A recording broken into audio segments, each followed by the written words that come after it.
खुश लागता है। कौन बात बता। चुप रही, बात मत बनाई। सही सही में बड़ा सुंदर लगता है। बहुत खुश लगे हाथ जाने बोला। खुश लाओ के ना हो ना बहुत तरह से प्यार कर ली, बहुत माने ली। जाए दी इतना से देखो तब कौन आ गई देखो। देखो हम ये कमांडर सर जी के जय हिंद सर। हाँ बोलिए। आपका छुट्टी रद्द कर दिया गया है। कुछ व्यक्तियों ने आकर बॉर्डर पर हमला कर दिया है। आपका छुट्टी रद्द हो चुका है। आप जल्द से जल्द आकर बॉर्डर पर अपना ड्यूटी ज्वाइन करें। ओके सर, जय हिंद। ओके अच्छा। सर जी फोन के रहनी है बार्डर पर लड़ाई छिड़ गई बाबा हमरा जाए पड़ी। तैयारी करा मैं बैग में कपड़ा पैक करा। मैं सामान पैक कर दे लड़ू। ना एगो शर्ट रखे के बा दा खाना वाना सब रख दे बा।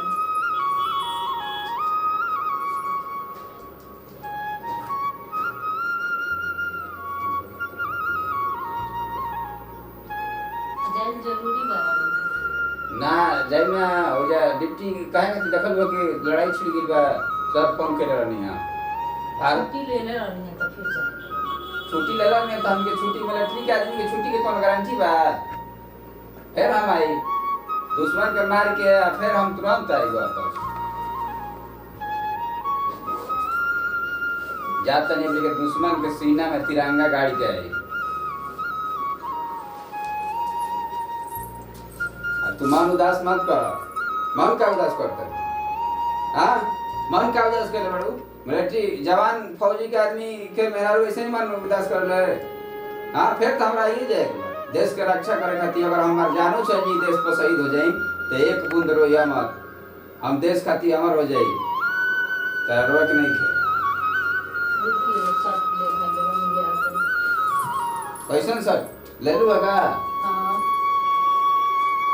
तू एक बाजार से खरीद के ले बड़ू हाँ बढ़िया कलर लगाता हो।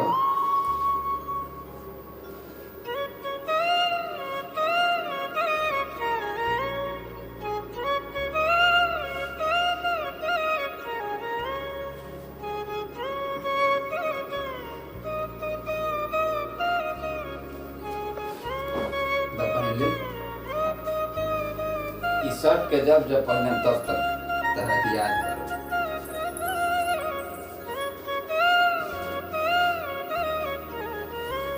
धागा तक छोटे लेके चली बड़ी बिना नाप के पागल में रही है न कही।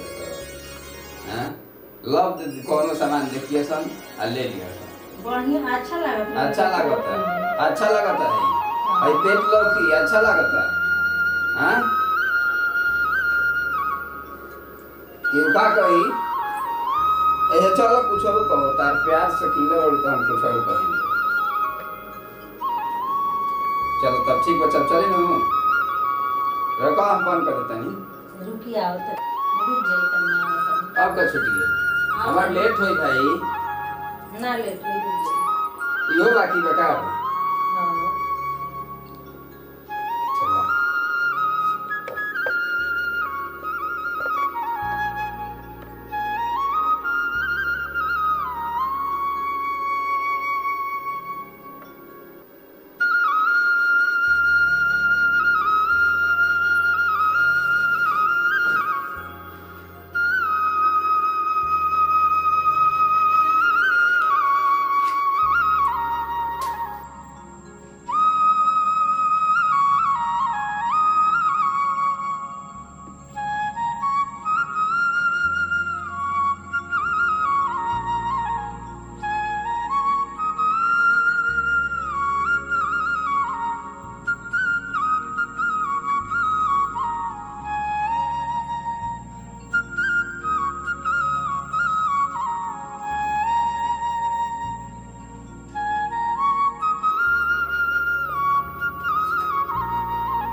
एकदम तो निश्चिंत रहिए, आप परिवार पर ध्यान दिए, हम देश पर ध्यान देता नहीं, मन ना उदास करे पागल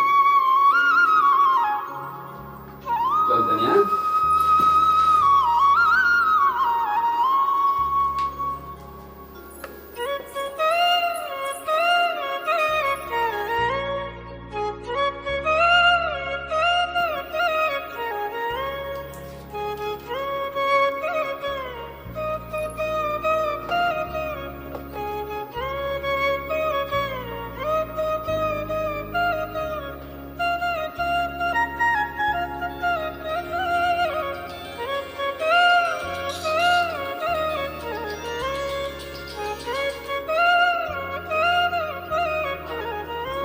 हाँ सर। हाँ, ये लोग मस्जिद के घर कौन आया है? हाँ बहुत खुशी की बात है कि हमारे लड़के हुए शहीद हो गए हैं बॉर्डर पर। उनके सीने में गोली लग गया है